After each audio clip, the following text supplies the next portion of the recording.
Okay. So இதுல வந்து 45வது கேள்விக்கு வாங்க. 2 மைக்ரோஃபரட் 1 மைக்ரோஃபரட் கொள்ளளவில் வந்து தொடரா தொடுக்கப்படக்குள்ள அவைகள்ல ஏற்றப்பட்ட சக்திகள் வந்து E1, E2. முதல் நான் யோசிக்கிறேன், E1 என்ற சக்தி பெருசா இருக்குமா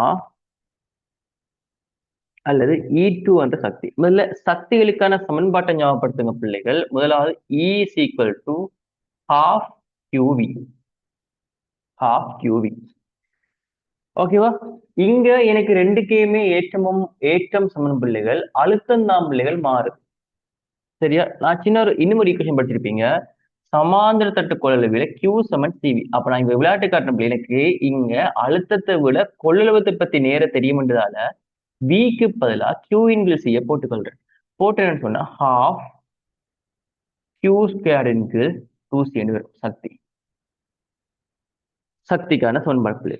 அப்ப எனக்கு இங்க ஏற்றங்கள் சமன் பிள்ளைகள் ரெண்டுமே தொடரா இருக்குமா இருந்தா ஏற்றங்கள் சமன். அப்ப யாருக்கு கொள்ளளவம் பெருசோ அவருக்கு சக்தி சின்ன. அப்ப இங்க இருக்கிற தரவுகளின்படி E1க்கான சக்தி வந்து E2க்கானதை விட சின்ன.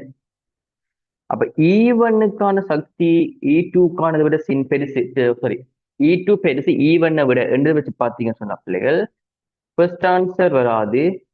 சாரி, ஃபர்ஸ்ட் ஆன்சர் இப்ப கேள்வி என்று சொன்ன பிள்ளைகள் நீங்க இன்னும் ஒரு பேட்டரி அதே பேட்டரிய திருப்ப மின்னிறங்க விட்டுட்டு நீங்க திருப்ப ஏற்றக்குள்ள என்ன நடந்திருக்கும்னு சொன்னா அவற்ற அழுத்தம் வீழ்ச்சி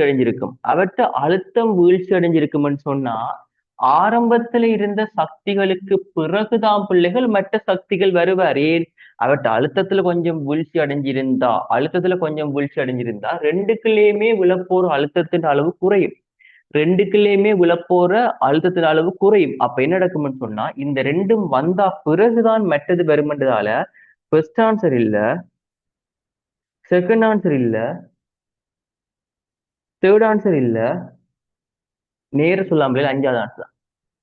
சரியா பிள்ளை? இப்ப E1க்கும் E2க்கும் தான் பிள்ளைகள் சக்தி நல்லா குறைவா இருக்கணும் பிள்ளைகள். ஓகேவா?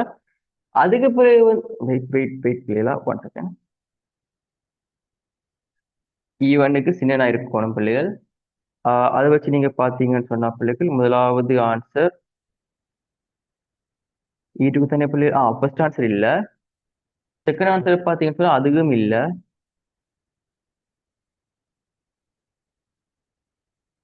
தேர்ட் ஆன்சர் பாத்தீங்கன்னு சொன்னா E1 தான். அப்ப தேர்ட் ஆன்சரும் இல்ல பிள்ளைகள். ஸோ நீங்க நேரிய ஆன்சர் போக இயலும் பிள்ளைகள். 5வது ஆன்சர், 5th ஆன்சர் பிள்ளைகள். விலங்கின ஒரு கணக்கு ரியாக்ட் பண்ணுங்க பிள்ளைகள். எனக்கு இதை வச்சுட்டு நான் ஸ்ட்ரைட்டா ஆன்சருக்கு போயிடும் பிள்ளைகள். 5th ஆன்சர் விலங்கின ஒரு ரியாக்ட் பண்ணுங்க. எனக்கு நீங்க அங்கால யோசிக்க வேண்டிய தேவையே இல்லை, ஒரே ஒரு ஆன்சர் மட்டும்தான் இருக்கு அதுல. அவ்வளவுதான். 46க்கு வாங்க பிள்ளைகள். கொஞ்சம் நேரம் ஆகுது நினைக்கிற பிள்ளைகள். ஓகே, கொஞ்சமாக பார்ப்போம். திணிவு எம்மையும் குறுக்குவெட்டு பரப்பளவு ஏயையும் யங்கின் மட்டு வையையும் உடைய ஒரு பாரமான செவ்வக உலோக குத்தி ஒரு ஏயில் காணப்படுகின்றவாறு ஒரு கிடை மேற்பரப்பு மீது வைக்கப்பட்டுள்ளது. அதன் உயரம் L. அத்தகைய 4 ஒரே மாதிரியான குத்திகள் ஒரு பியில் காணப்படுகின்றவாறு ஒருமிக்க அடுக்கப்படும் எனில் ஒட்டுமொத்தமான உயரம் பிள்ளைகள். நீங்க ஒன்றுக்கு மேல ஒன்றா வைக்கக்குள்ள பிள்ளைகள், நீங்க இந்த கேள்வி பாருங்க பிள்ளைகள், ஒவ்வொன்றிலேயுமே நீட்சி ஏற்படும். அதாவது இந்த 2வதா இருக்கிற குட்டியில முதலாவதா இருக்கிற குட்டியால ஒரு நீட்சி வரும். அந்த நீட்சிக்கு என்ன சமன்பாடு பிள்ளைகள்? Y சமன் FL ஓவர் AE. அப்ப E1 உங்களுக்கு என்னவா இருக்கும்னு சொன்னா FL இன் கீழ் AY இருக்கு E1. அதாவது எனக்கு இந்த மேல 2வதா இருக்கிற குட்டிக்கு வந்து ஒரு குட்டியால நீட்சி வரும். ஒரு குட்டியால தாக்குற விசை எவ்வளவு பிள்ளைகள்? mg. அந்த mg என்ற விசையால தான் பிள்ளைகள் நீட்சி வரும். அதுக்கு அடுத்ததா இருக்கிற இந்த குட்டியால 2 திணிவுகளால் நீட்சி வரும். அப்ப E2 எனக்கு என்ன இருக்கும் பிள்ளைகள்? 2 mgl இன் கீழ் AY. கீழே இருக்கிறவருக்கு நீங்க மேல வச்ச 3 திணிவால நீட்சி வரும். என்ன இருக்கும் பிள்ளைகள்? 3 mgl இன் கீழ் AY. ஆகவே இறுதியா இருக்கிற மொத்த நீளம்ன்றது பிள்ளைகள் நாங்க நினைப்போம் L. அப்ப 4L இருக்கும். ஆனா அந்த 4L நீட்சி இருக்கு. எவ்வளவு நீட்சி? 3, 2, 5, சரி 6 mgl இன் கீழ் AY போக மிச்சம் தான் பிள்ளை எனக்கு ஆன்சரா இருக்கு. அவங்க பாத்தீங்கன்னு சொன்னா நீங்க இதான் பிள்ளைல ஆன்சரா இருக்கு. 4L இருக்கணும், அதுல நீட்சி போக மிச்சம் தான் பிள்ளைகள் எனக்கு ஆன்சரா இருக்கும். இது விளங்கினவர்கள் ரியாக்ட் பண்ணுங்க பிள்ளைகள். இது ஈஸி கேள்வி. அப்ப ஆன்சரை செக் பண்ணி பார்த்தீங்கன்னு சொன்னா எல்ல பொதுவெடுத்தா உங்களுக்கு 4வது ஆன்சர் வரும், 4th ஆன்சர் வரும். அவ்வளவுதான். ரைட். அடுத்ததுல வந்து பிள்ளைகள் தாக்குற விசைகளை குறிச்சிருக்கு பிள்ளைகள். நீங்க முதலாவது விசை எடுத்துக்கொண்டீங்கன்னு சொன்னா பிள்ளைகள் சம்பந்தமே இல்லாம இங்க ஒரு விசை தாக்கு பிள்ளைகள், அது வர போறது இல்ல. நான் முதல்ல குறிச்சு காட்டின பிள்ளைகள் அங்க தனித்தனியா உடைப்பமா இருந்தா 2 mg திணிவுல ஒரு விசை தாக்கும் பிள்ளைகள் 2 mg. அதே மாதிரி ஒரு மறுதாக்கம் தாக்கும் பிள்ளைகள் இந்த விசையை தாக்கும். அதே மாதிரி இந்த சின்ன எம் திணிவிலையும் ஒரு விசை தாக்கும் பிள்ளைகள் mg, அதுக்கு சமமான மறுதாக்கம் ஒன்று தாக்கும் பிள்ளைகள். ரெண்டுமே வேறு வேறு மறுதாக்கமா. 2m திணிவுக்கு ஆறுன்னு சொன்னா எம் திணிவுக்கு r/2. அதை விட 2 பேரும் தொடுகையில இருக்கிறதால தங்களுக்குள்ள ஒரு விசை தாக்க முடியாது. அந்த விசை என்னவா இருக்கும்னு சொன்னா பிள்ளைகள், இதுக்கு நான் ஷார்ட்கட் சொல்லி கொடுத்தேன் பிள்ளைகள். எம்சிக்கு பார்க்கும்போது எனக்கு 3 எம்ம தள்ளுறதுக்கு தான் பிள்ளைகள் எஃப் என்ற விசை தேவை. அதாவது இந்த 3 எம்ம தள்ளத்தான் எஃப் என்ற விசை.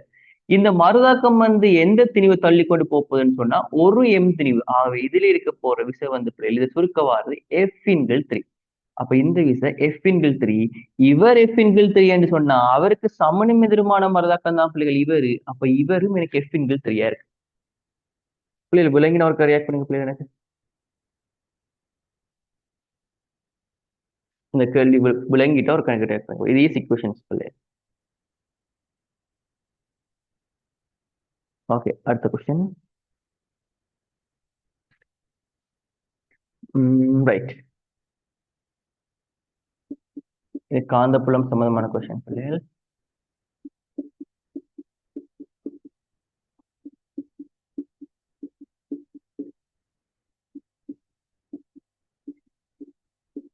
ஓகே, இந்த மாதிரி ஒரு காந்தப்புலம் உருவில் காணப்படுகின்றவாறு ஒரு செவ்வக கம்பித்தடம் ABCD ஆனது தானம் ஒன்றிலிருந்து ஒரு பிரதேசம் PQRSக்குரிய சீரான காந்தப்புலத்துக்கு செங்குத்தாக போகுது பிள்ளைகள். ஒரு மாறவகம் வீல போகுது பிள்ளைகள். அப்ப உங்களுக்கு தெரியும் பிள்ளைகள், காந்தப்புலத்துக்குள்ள ஒரு கடத்தி ஒன்று அசையமா இருந்தா அதுல ஒரு மின்னியக்கு விசை தூண்டப்படும். அந்த மின்னியக்கு விசைக்கான சமன்பாடும் படிச்சிருப்பீங்க. E=BLV. எல்நில கடத்தி கொண்டு பி வேகத்துல ஒரு காந்த புலத்துக்குள்ள போகும்னு சொன்னா அதுல தூண்டப்படுற மின்னியக்க விசைக்கான சமன்பாடு. சரி, முதலாவது கூட்டுகளை புரியாது வடிவா பாருங்க. தடம் தானம் ஒன்றின் ஊடாக செல்லும் போது கம்பி தடத்தின் பிரிவு பிசிக்கு குறுக்கே மாத்திரம் ஒரு மாறா மின்னியக்க விசை தூண்டப்படும் பிள்ளைகள். இதுல பிசி என்ற போர்ஷன் ஆறுன்னு சொன்னா இந்த காந்த புலத்துக்குள்ள இருக்கிற இந்த போர்ஷன். கேள்வி, கடத்தி ஒன்று வந்து காந்த புலத்துக்குள்ள இருக்கைக்குள்ள, அதாவது காந்த புலத்துக்குள்ள அசையக்குள்ள மட்டும்தான் மின்னியக்கு விசை தூண்டப்படும். ஆகவே ஆகவே முதலாவது கூற்று சரி.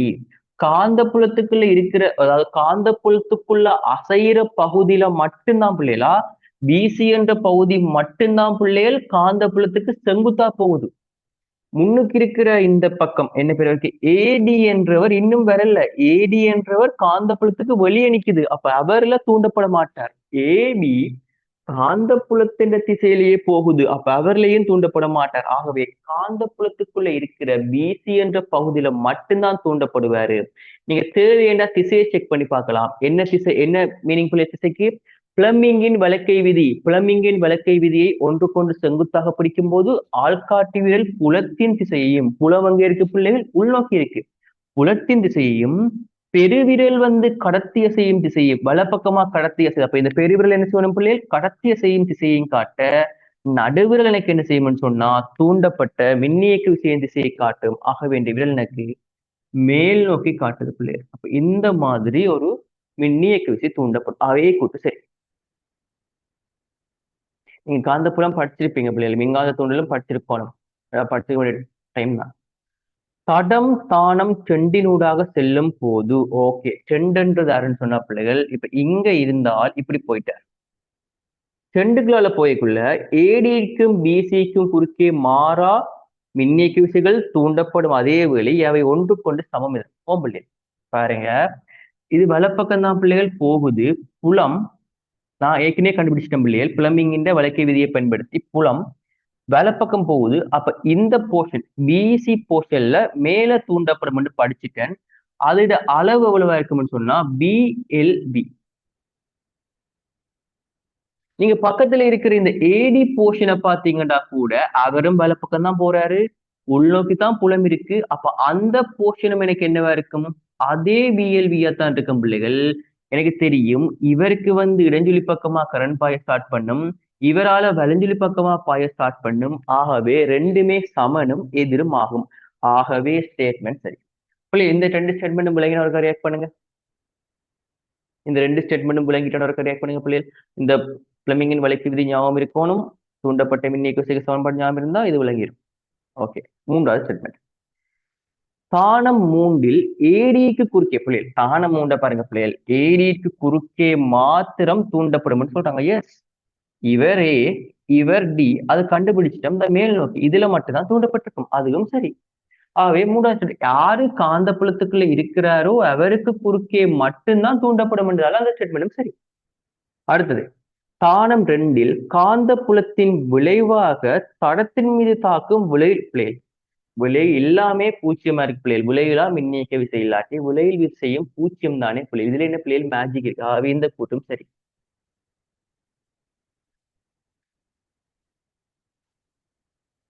ஓகே பிள்ளைகள் சரி. தானம் ஒன்றிலும் மூன்றிலும் காந்த புலத்தின் விளைவாக தடத்தின் மீது உள்ள விசையின் திசைகள் ஒன்றுக்கொன்று எதிரானவை. ஒன்றிலும் மூன்றிலும் காந்த புலத்தின் விளைவாக தடத்தின் மீது உள்ள விசையின் திசைகள் ஒன்றுக்கொன்று எதிரானவை. பிள்ளைகள் இத பாருங்க, முதலாவதுல பிள்ளைகள் பிசி என்ற பிசிக்குள்ள பாத்தீங்கன்னு சொன்னா கரண்ட் மேல போகுது. போமா மின்னிக்கு வச்சு மேல் நோக்கி இருக்கு பிள்ளைகள். அதே மாதிரி புலம் உள்நோக்கி இருக்கு. ஸோ இந்த போர்ஷனுக்குள்ள எல்லாமே ஈக்குவலா இருக்கு. இங்க பாத்தீங்கன்னு சொன்னா ஏடிக்குள்ளேயும் எல்லாமே ஈக்குவல். புலம் உள்நோக்கி இருக்குது, கரண்ட் மேல போகுது. அப்ப எல்லாமே சமனா இருந்தா விசையும் சமனா தனிப்பிள்ளையில் இருக்க வேணும். ஆனா ஸ்டேட்மெண்ட்ல சமன் இல்லை என்று சொல்றாங்க. ஆகவே ஸ்டேட்மெண்ட் பிள்ளை. இந்த ஸ்டேட்மெண்ட் பிள்ளைங்க ரியாக்ட் பண்ணுங்க பிள்ளை. நீங்க விசைக்கு இடைக்கை விதி பயன்படுத்திருப்பீங்க. புலம் உள்நோக்கி, நடுவிரல் மேல் நோக்கி, அப்ப விசை இடப்பக்கமா வரப்போகுது. அதே மாதிரி இங்கேயும் பாத்தீங்கன்னா புலம் உள்நோக்கி, கரண்ட் மேல் நோக்கி, விசை அது இடப்பக்கமா வரப்போகுது. அது இந்த லென்ஸின் விதியை பத்தி கொஞ்சம் படிச்சிருப்பேன். அந்த லென்ஸின் விதி தேவை வரைக்கல சொல்றேன் பிள்ளை. சரியா? ரைட், அடுத்த கொஸ்டினுக்கு வாங்க பிள்ளைகளா. 49வது கேள்வி.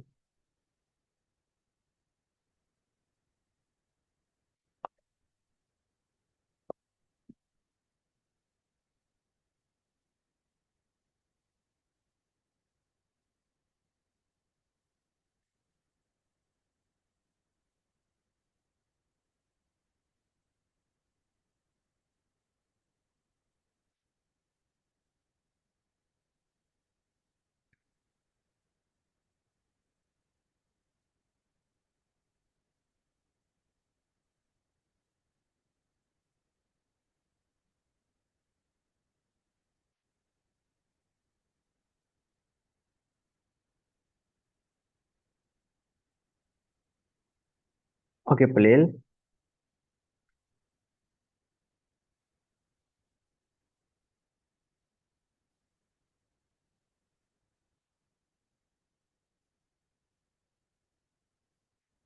வைனோட் என்ற பாயிண்ட் இவர் பிள்ளைகள் 2 பட்டி இருக்குது மேல.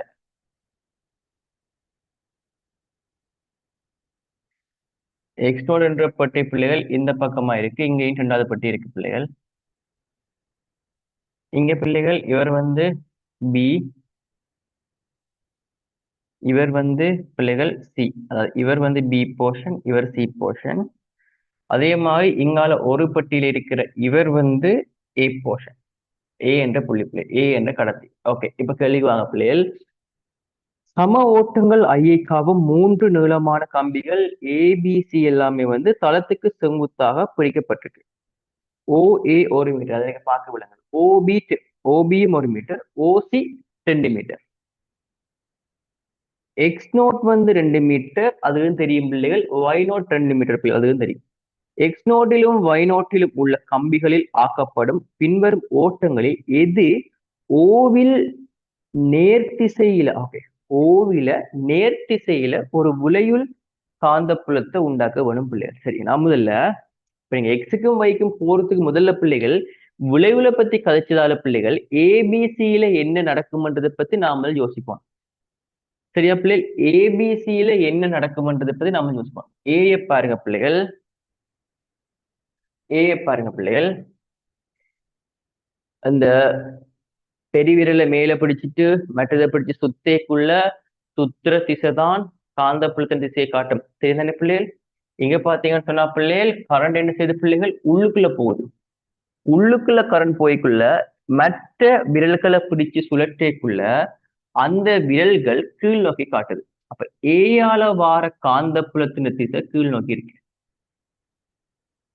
பி பிய பாத்தீங்கன்னு சொன்னா பிக்குள்ளேயுமே என்ன செய்து பிள்ளைகள்? கரண்ட் உள்ளுக்குதான் போகுது. கரண்ட் உள்ளுக்கு போய்க்குள்ள இப்படி சுத்துவீங்களா இருந்தா நீங்களே சுத்தி பாருங்க.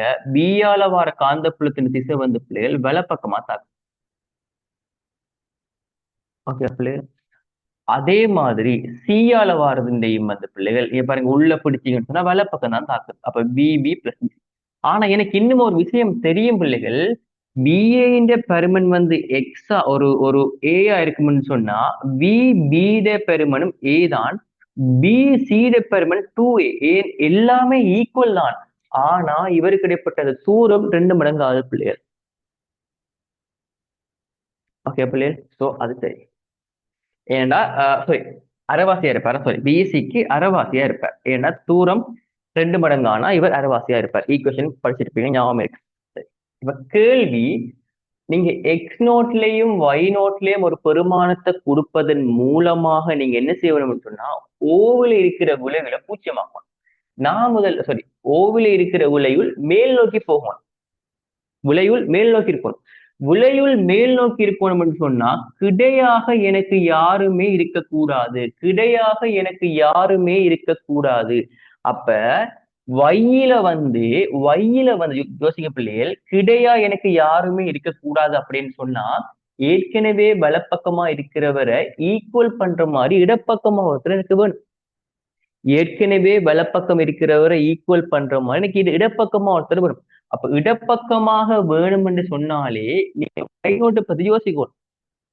வைநோட்டுக்கு நீங்க உள்நோக்கி ஒரு காந்தப்புலத்தை கொடுத்தாத்தான், வைநோட்டுக்கு நீங்க உள்நோக்கி ஒரு காந்தப்புலத்தை கொடுத்தாத்தான் இவர் என்ன செய்வார்? சுத்தி கொண்டு இடப்பக்கம் தாக்குவார். அப்ப முதலாவதா நான் கண்டுபிடிச்ச விஷயம், வைநோட்ல எனக்கு உள்நோக்கி இருக்க வேணும். ஏன்? அது உள்நோக்கி இப்படியே வரைக்குள்ள இந்த பக்கம் உருவாகும், பக்கம் மாறுறது, இடப்பக்கம் மாறுறது, வலப்பக்கம் மாறுறது சமனா போய். அதே மாதிரி விளையுள் மேல போகணும். அப்ப எனக்கு பிஏ தேவையில்லை. அவற்றை விளைவுலைக்கு என்ன சொன்ன பிள்ளைகள்? மேல போக வேணும். அப்ப எக்ஸ் நோட்ல நீங்க வெளியில இருக்கிற மாதிரி, கரண்ட் வெளியில இருக்கிற மாதிரி யோசிச்சீங்கன்னு சொன்னா என்ன செய்யணும்னு சொன்னா காந்தப்புலம் கீழ் நோக்கி உருவாயிடும். அப்ப கீழே இருக்கக்கூடாது. அப்ப எனக்கு என்ன செய்யணும் பிள்ளைகள்? உள்நோக்கி இருந்தால்தான் காந்தப்புலம் மேல் நோக்கி எனக்கு உருவாகும். ஆகவே எக்ஸ் நோட்லயும் எனக்கு உள்நோக்கி தான் இருக்க வேணும். எக்ஸ் நோட்லயும் எனக்கு உள்நோக்கி தான் இருக்க. இதுகளை வச்சு நான் ஆன்சர் தட்டுவனா இருந்தா எனக்கு ரெண்டுமே உள்நோக்கி பிள்ளைகள். மூன்றாவது விட மட்டும்தான் இருக்கு. ரெண்டுமே உள்நோக்கி இருக்கணும்ன்றதை பத்தி நான் யோசிச்சேன்னு சொன்னாலே பிள்ளைகள் மூன்றாவது விட மட்டும்தான் இருக்கு. நீங்க அங்க ஸ்டெப் யோசிக்க தேவையில்லை. அப்ப அதை கேள்வி முடியும். சரியா? அமுதாங்கலிக்கு வாங்க. அமுதாங்கலி கொஞ்சம் குயிக்கா சொல்லிட்டு வரேன்னு பாருங்க. ஐடியா என்னன்னு சொன்னா பிள்ளைகள், அதுல ஒரு தரவு ஒன்று சொல்லி இருக்கு. நீங்க எறிகிற வேகம் √2g எல்லாத்தை விட சின்னனா இருக்கணும். நாங்க இதை கொஞ்சம் யோசிப்போமா இருந்தா பிள்ளை என்னது 2g எல்லாத்தை விட சின்னனா இருக்கணும் நாங்க யோசிப்போமா இருந்தா அவற்ற உண்மையான நீளம் வந்து பிள்ளைகள் L0. அவற்ற உண்மையான நீளம் வந்து L0. அப்ப எல்நோட் என்ற நீளத்துக்கு போற அளவுக்கு கூட நீங்க உங்களோட வேகத்தை தெரியல. எல்நோட் என்ற அளவு தூரத்துக்கு போறதுக்கு கூட இப்ப நாங்க நார்மலா என்ன யோசிப்போம்னு சொன்னா பிள்ளைகள், ஆரம்பத்துல நாங்க அறிஞ்ச சக்தி half m v naught square, கடைசியா வார சக்திக்கும் ஹாஃப் கே இ ஸ்கொயர் எல்லாம் நாங்க சம்பந்தப்படுத்தி தான் பிள்ளைகள் யோசிப்போம். ஹாஃப் கே இ ஸ்கொயர் ஒரு எம்ஜிஹெச் எல்லாம் சம்பந்தப்படுத்தி தான் நாங்க யோசிப்போம். ஏன் ஈயும். ஆனா இங்க நீங்க எறிஞ்ச வேகம்ன்றது அவர் எல்நோட், அதாவது அவற்றை உண்மையான நீளத்துக்கு போய் சேர்றதுக்கு கூட போதுமான அளவு இல்லை. அப்ப நீங்க இந்த ஹாஃப் கே இ ஸ்கொயர்டை பத்தி யோசிக்கவே இல்லை. அதே அவர் தன் உண்மையான நீளத்தை விட இழுபட்டாதான் இந்த சக்தி வரும். அவர் தான் இழுபடலையே. அப்ப நீங்க என்ன செய்ய தேவையில்லை, இதை பத்தி யோசிக்க தேவையில்லை. அப்ப நீங்க நேர ஹாஃப் வி ஸ்கொயர் வந்து எம்ஜிஹெச்சுக்கு ஈக்குவல். அப்ப நீங்க எரிய போற உயரம் HMN வி ஸ்கொயர் எங்கள் 2N வரும். அஞ்சாவது ஆன்சர் வரும் பிள்ளை. பிள்ளைகள் விலங்கினருக்கு ரியாக்ட் பண்ணுங்க பிள்ளைகள். ஓகே பிள்ளை. ஸோ உங்களுக்கு இதுல ஒரு 2 கொஸ்டின் கொஞ்சம் ஸ்பீடா பார்த்து விட்டான் பிள்ளை. 2 கொஸ்டின் ஸ்பீடா பார்த்து விட்டா நீங்க அதை பாருங்க, டவுட் அடுத்த வகுப்பு எடுக்கொள்ளுங்க. ஸோ உங்களுக்கு அடுத்த வகுப்பு பிள்ளைகள் இன்றைக்கு இரவு 7:30 இருக்கு தானே பிள்ளைகள். ஸோ இன்றைக்கு இரவு 7:30 நாங்கள் கிளாஸ்ல மீட் பண்ணுவோம். சரியா? பாய்.